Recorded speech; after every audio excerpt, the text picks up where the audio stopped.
Deephaven is more than a data engine.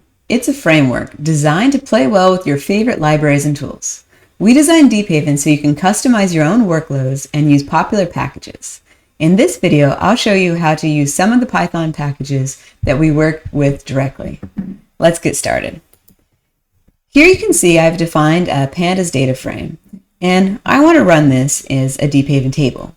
Now, you might want to do this because you want to easily integrate with real-time data, and oftentimes Panda doesn't quite do that the way you want. So when I run this, you can see that the pandas data frame is rendered as a Deephaven table. No more having to look at the script and seeing all those cut off rows and columns in pandas. With Deephaven, you can scroll through as much data as you want. So when you move this into Deephaven, sometimes you'll also notice a performance boost. In this case, for example, we have a data frame that is 365 rows long to represent every day of the year. And then a second data frame that's just 2 minutes offset of that. And each one of these has a random character in it, A, B, C, D, or E, and a random integer. We do this as a pandas data frame and as a Deephaven table.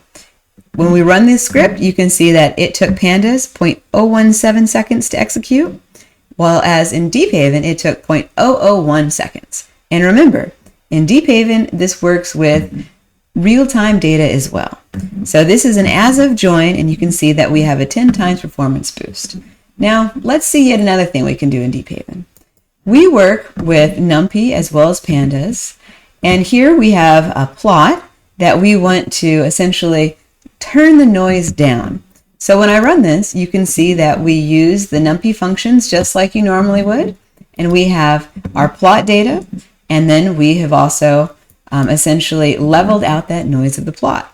All of your NumPy functions will integrate perfectly well in Deephaven. And to take it one step further, let's say you have some AI or machine learning that you want to do. We have some custom machine learning packages, or you can use things like TensorFlow or scikit-learn to do your AI and ML automatically. To see more about this, I highly recommend that you go to our documentation, and you'll see that in our how-to, we have integrations, Python, and then here are just some of the Python packages that we work with right out of the box. Okay, as you get started, if you have any questions, we're here for you at Slack. Talk to you soon.